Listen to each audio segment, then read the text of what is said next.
I don't really know. I mean, as an awake person, when you can't reach out to people, I mean, what are you supposed to do, and how are we supposed to keep our hopes up? I mean, it's so depressing when you think of it. Yeah, it is, because the conditioning on most people, when you see them and they can't look you in the eye or they think you're crazy, it's because the condition has taken perfectly on them. And you're looking at conditioned robots, really. And they'll turn on you too. At the right time, they'll turn on you. But that's the perfect conditioning. The ones who are awake generally have always been awake, or they've known something was wrong. And they can't be conditioned quite the same way. But you're in amongst most people where the conditioning has worked perfectly. And that's the problem. I've always said the elite have a symbiosis amongst the masses of people, the general mass of people. Because the masses always look towards government to solve problems, even if it's a fake problem put out by the government. We immediately run to help us, save us, you know. And there's only very few people in between, in the middle, who don't want to be stinking rich and rule everyone else's lives for them. And they don't want to belong to the general mob that just goes and watches all the porn on their internet all day long, or ball games or whatever. So it's a small group really who don't belong to either camp. That's a problem. Because as I say, the masses have a symbiotic relationship with the elite. And eventually when they get all their agendas through, the elite will turn around and say, we couldn't have done it without you, to the masses. Yeah, and that's such a... I think it's disgusting. There's no other word for it. It's just utterly disgusting. Yeah? It is, and it's very depressing until you realize that you might be surprised how many of those in between who are not brainwashed or conditioned and who don't seek personal power can still have a voice and start changing things around. And that's the only hope that we have, is to postpone it at least long enough. They'll either wither away, or they'll come out with an even heavier hand. But that's when even the masses start to see it and they know something's wrong, when the heavy hand of the monster comes upon them. And that's what it might take. Stall them long enough until timetables, according to those at the top, cannot be stalled. If you can stall their timetables, they get awfully angry and they start using force. Force is, at least the use of force, terrifies the public, and maybe even to waking up a little bit. And that's all we can really hope for. It's because it's too perfect. It's been here too long, this system. But we cannot use violence and force. No, they're so perfectly good at getting us to kill each other or fight each other. This has been their strategy for centuries, and it's a perfect art of how to get it all going. We can't use that at all. And but by the same token, we have to make sure that the elites don't come out with a heavy hand and start using open force on the general public. Here's the thing too. They have been using force, or at least deadly intentions on the general public, because they know how they've been dumbing us down. They know, when they rob your mind, it's the same as killing you. And when they inject things into you too that make the autism bloom, and it also makes everyone quite a few points lower in the IQ scale, makes us all sick so that we'll die off early, infertile, etc. They are physically, literally, this is a targeting, this is a murderous rampage has been going on for a long time under the usual covert actions of the United Nations that always deny what they're doing. One of the top players in this, who wrote about it, who taught Rhodes Scholars back in the 40s and 30s, internationalist again, who spoke, by the way, so he made a great speech in Sweden, was Toynbee. There were two Toynbees, father and son, and one took over from the other. But they literally taught the Rhodes Scholars for internationalism and to penetrate all governments and push them towards internationalism. He said, we always deny with our mouths what our hands are doing. And that was to become the mantra for every organization within the United Nations. We always deny with our mouths what our hands are doing. And that's still their strategy today.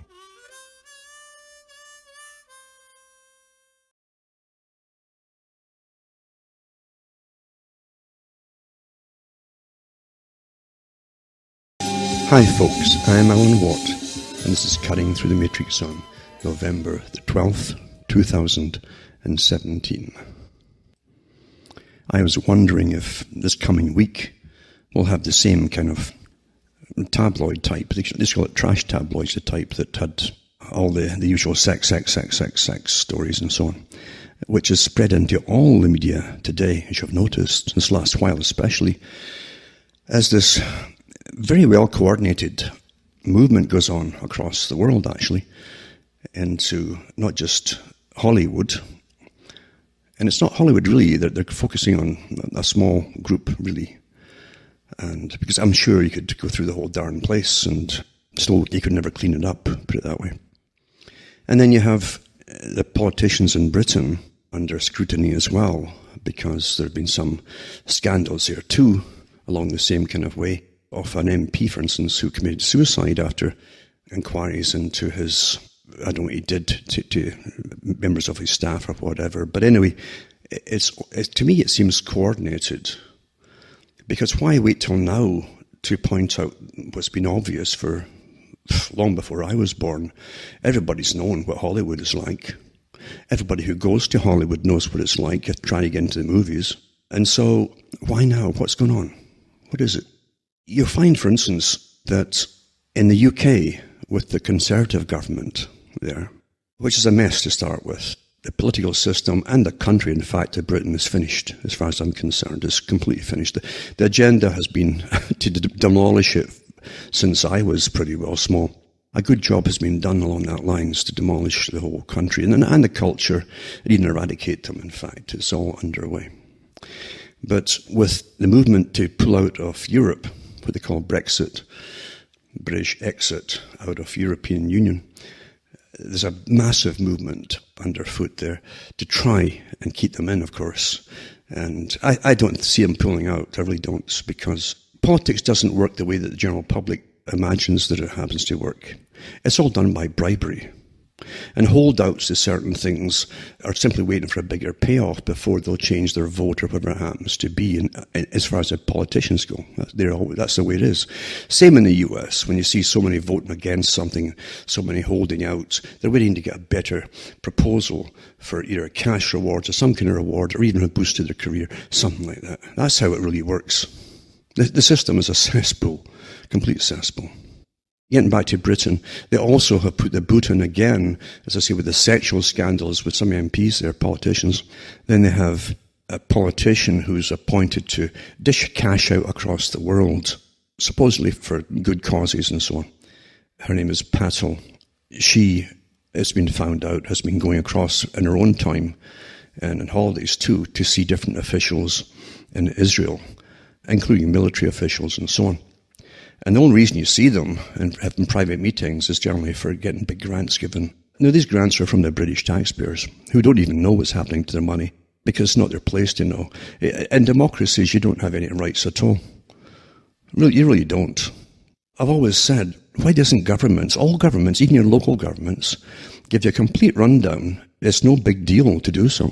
Not these days, with internet and so on, available to anybody in the area to look up and see where all the money is going. And where all the paychecks are going, what kind of money they're dishing out to these characters and so on. Why not? Why not? If they're the servants, why don't they give the so-called masters, let's a rundown where their money's going? By getting back to the story on Patel, she's a lifelong politician. She came into Britain that accepted stacks of refugees back in, must have been the early 70s maybe, from Uganda, when the kind of ruling class at the time in Uganda had been bureaucrats really and middle class and businessmen from India who'd run it for a long time. And they were kicked out by Idi Amin.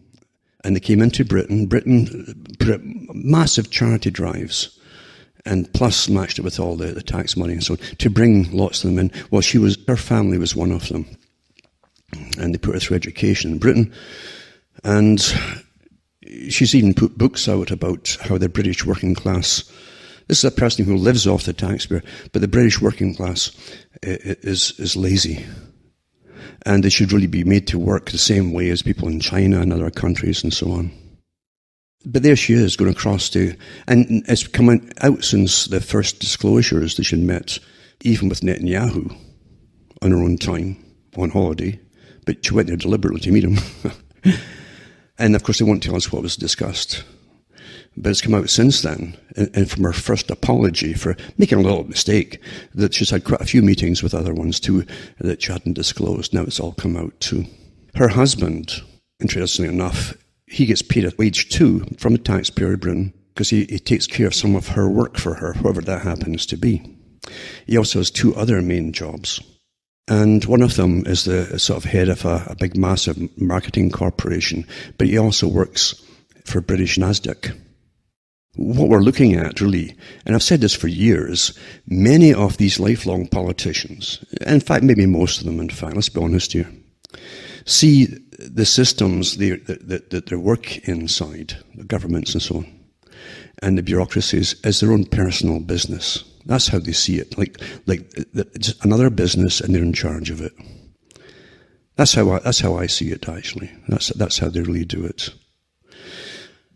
And now, if her husband was a fixer, you might say, he's a guy who gets big contracts across the world to get things done. Well, and here's his wife who dishes out cash to different countries.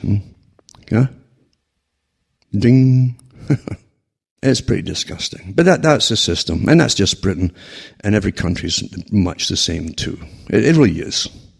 Really, really is. As I've said so many times before, we're brought up to be incredibly naive. We're trained to be naive. Hollywood, too, the most corrupt system there is, pretty foul, churns out the movies to keep us naive. And they give you these little Disney-type movies on how genuine, in the fictional movies, these characters are. That they have your best interests at heart. That's not coincidental. It really isn't. When I was pretty small, I used to wonder why they occasionally brought politicians round, even when you're 6 or 7. And they come around the schools, and here they are, telling you all the wonderful things they're going to do for the country. And you just looked at the suits and so on that they had. And I lived in a country at the time, in a particular area, that the only people who had suits were undertakers and maybe the local doctor.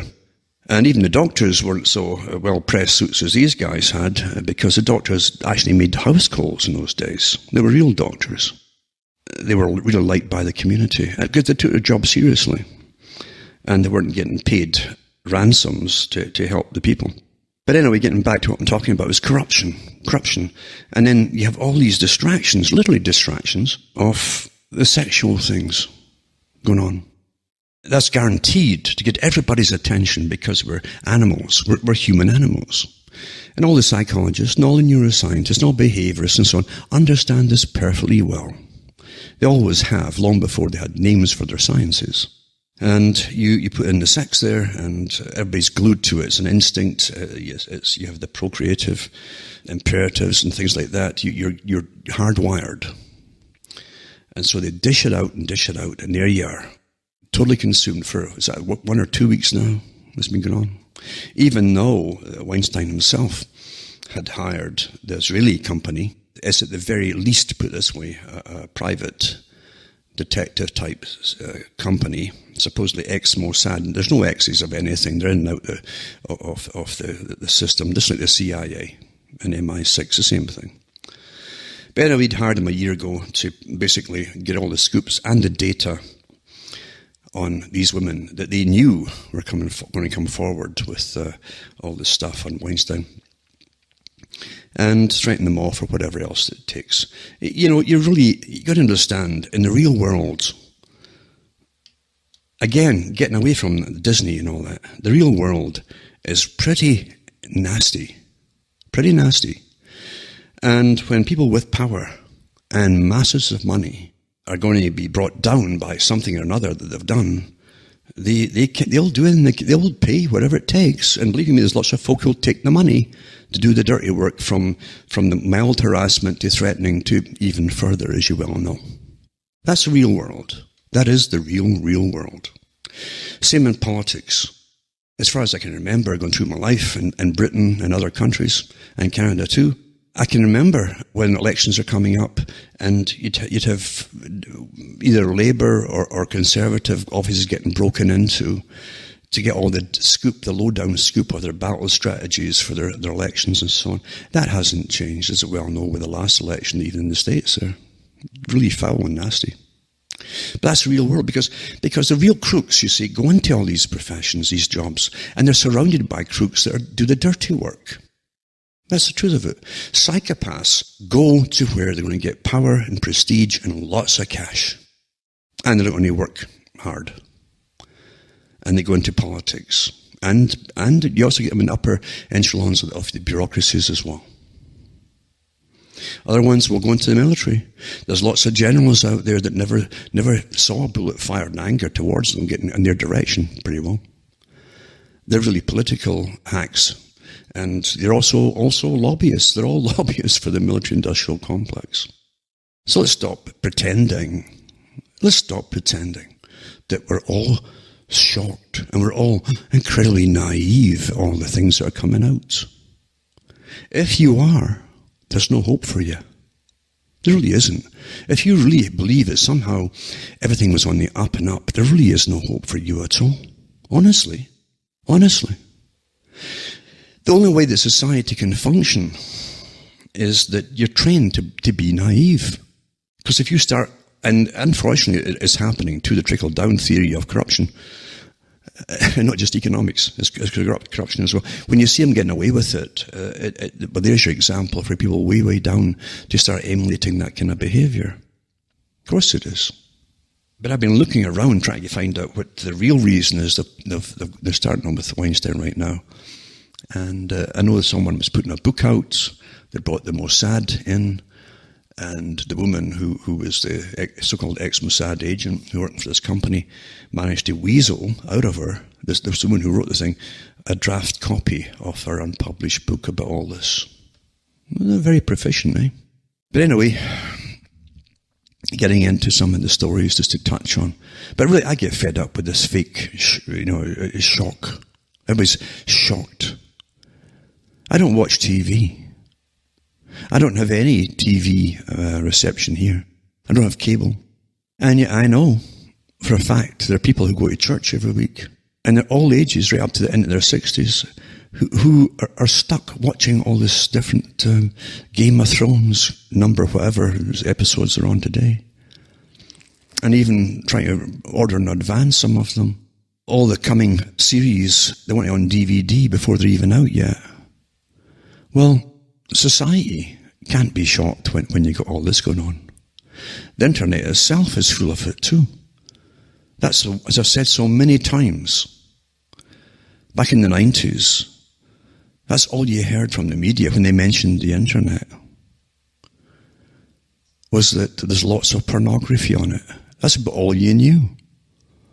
And the whole idea was to get everybody into it, which was awfully effectively well done.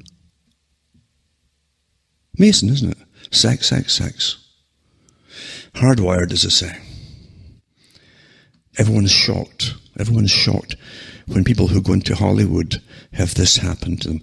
I really don't think there's a single person who goes into Hollywood who doesn't know. I can't see it. I really can't see it. But anyway, that's not the point. I'm not saying it's okay, and I'm not condoning it.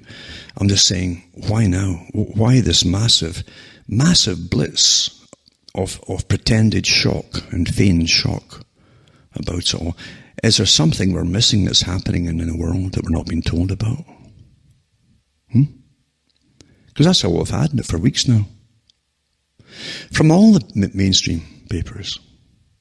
And then they have all their copycat stories of similar things, but not quite the same, with other people. It's just astonishing, isn't it? Well, getting back to what I was prattling on about at the beginning, and you have this British politician who's in charge of dishing out, and I don't know why, but British taxpayers' money across the planet. From an Israeli paper, it says the British aid minister resigns over undisclosed meetings in Israel. That's one of the first articles that came out before it was found out she'd had many meetings with other ones on the quiet too. She's an employment minister, Priti Patel. This is British International Development Secretary. That's her other title.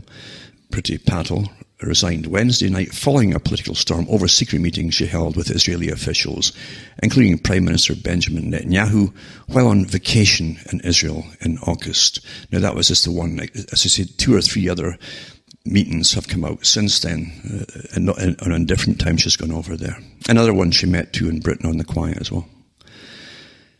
It's quite amazing. The Israeli papers naturally kind of downplay it a little bit, because Israel's involved, you see. And it's just, they try to say it was, she apologized for causing a distraction. Well, it was more than a distraction from the work of government. It's more than a distraction. And I say they've found evidence of more meetings she's had as well.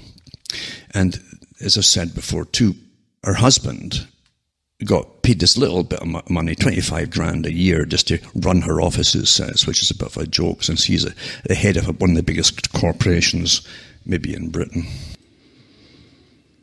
So her husband is really a fixer, and a big lobbyist too, obviously, for big corporations.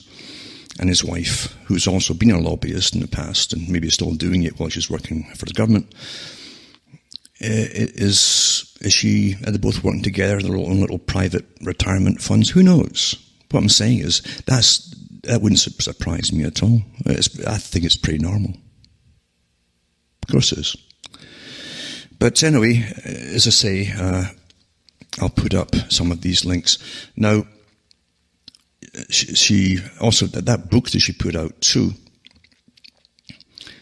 which really got some kickback from the public, who supported her financially through her paychecks and all the rest of it too. Her book was called Britannia Unchained, and she suggested that British workers were lazier than those of other nations. But she also gave some pointers as how to make them work harder, and by get them to work alongside conditions of third world countries and things like that. Really nice, isn't it? Really nice. And this character is supposed to be working for the people of Britain.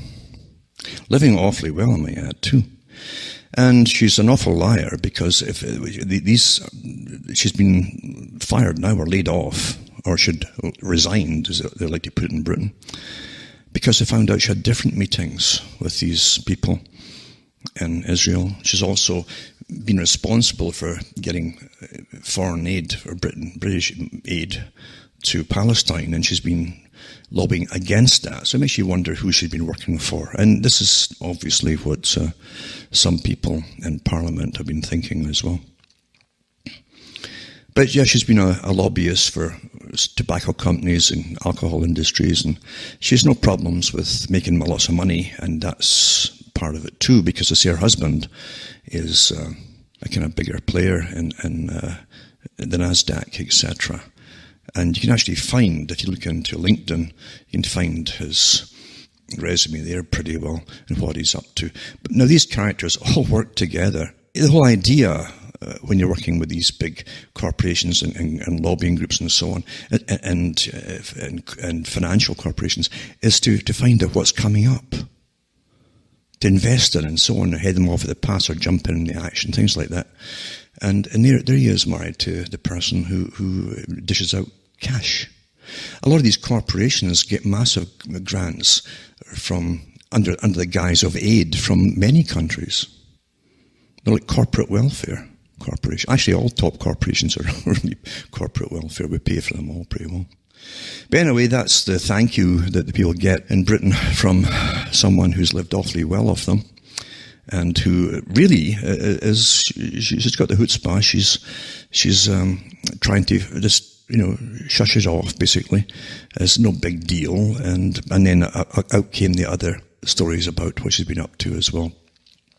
The Sun put out one of the stories, Priti Patel faces more cabinet acts after details of more secret meetings emerge. And it says that angry allies of Theresa May have accused International Development Secretary of going to the Middle East to gain support for a leadership bid. Downing Street urges Patel to come clean about any more secret meetings with foreign politicians. Well, good luck on that one. I mean, she denied the first lot, and then when it was found she had a few, well, just a one-off thing on her own holiday time, she went over and blah, blah, blah. And then more came out afterwards.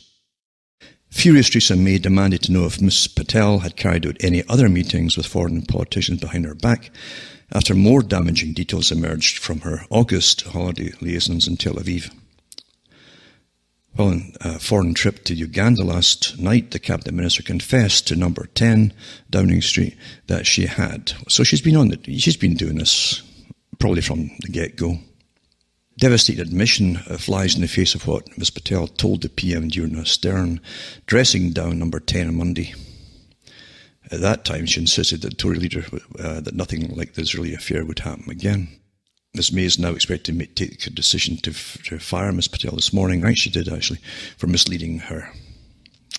But that I tell you, this isn't really that unusual. It really isn't. But what gets me too, she also went with a lobbyist for Israel, who's a British member of the House of Lords as well. And that's the smoking gun, you might say, right there too. Quite some, isn't it? What can you say? What can you say? This one here is to do with Lord Polak, his name is, and you'll see in an article I'll put up there, you'll see him in his lovely ermine red gown and the ermine collar and all that kind of stuff. And it says, out of the shadows, a powerful fixer behind Priti Patel's downfall. No, he's not. He's only one. Andrew Pearce provides influential and shrewd political operator Lord Pollock. And he's the fixer who set up several of Patel's meetings with senior political figures in Israel, including Prime Minister Benjamin Netanyahu. As the great and good of the Tory party gather next month for one of the most important lunches in their calendar, the familiar silver-haired figure of Lord Pollock will be masterminding proceedings. The 700-strong guest list from the Conservative, and this is what it is too. See, your governments are riddled with special interest groups, and many of them are really foreign interest groups, let's be honest with it. The 700-strong list for the Conservative Friends of Israel CFI lunch at the Park Plaza Hotel in the shadow of the House of Parliament includes Foreign Secretary Boris Johnson and the Home Secretary Amber Rudd. In a testament to smooth-talking Pollock's networking skills, Theresa May was guest speaker last year, while the previous year David Cameron gave the main address. It's a form of APAC for Britain, really, basically, in a way. Next month's speaker had not yet been announced, but it's been widely thought to be Priti Patel. That's her name, they call Priti Patel. Until this week, when the controversy over the International Development Secretary's trip to Israel in August blew up. Another one since then, of course. Pollock 56 is a fixer who set up several Patel's meetings with senior political figures in Israel, including Prime Minister Benjamin Netanyahu. He sat in on 11 of the meetings on Patel's so-called family holiday. So I guess he was he on a holiday too? Huh? He was also with her in the two further undisclosed meetings in New York and Parliament with Israeli government officials who are thought to have finally sealed her fate. One of the figures she was introduced to by Pollock is Yair Lapid, the leader of the opposition, who is so widely expected to become Israel's next prime minister. Lapid was at the party Pollock threw in Parliament to celebrate being made a peer in the autumn of 2015. For almost 30 years, Pollock has nurtured the Conservative Friends of Israel and developed the organisation of which he is honorary president into one of the most powerful and influential lobbying groups in the history of the Tory party. Its tentacles, it's actually in Labour too. It has tentacles in every corner. It's believed as many as 80% of Tory MPs are members, but he's done it by operating behind the scenes. He eschews publicity and really gives interviews, and until now has always been regarded as a shrewd political operator. And it really goes on and on. But I mean, this to me is probably pretty standard stuff. Standard stuff. And you know something, what gets me, here's the thing, what gets me. You have all the people, all the citizens of Britain who struggle through their lives, listening to all these phony speeches by politicians, all prepared by speechwriters and PR organizers and so on. But regardless, they're supposed to have these people taking care of the country and the citizens of their own country. And yet all this kind of stuff's going on all the time. It's just routine. Every country is much the same these days. And why countries are dishing out taxpayers' money to start with, unless it's a crisis situation, if it's routine, for goodness sake, you wonder why the countries are broke. And you really think that money generally gets to where it's supposed to go? Come on. I really can't. I don't know if there's still people who really live in a Pollyanna world where one day it's going to right itself and everything will be nice and sweet and lovely. I really wonder about that, because it never was sweet and lovely, even in the past. And today, I think there's more government departments in every country now. So there's more crooks doing their own little things and treating government like a private business. And it can only get worse.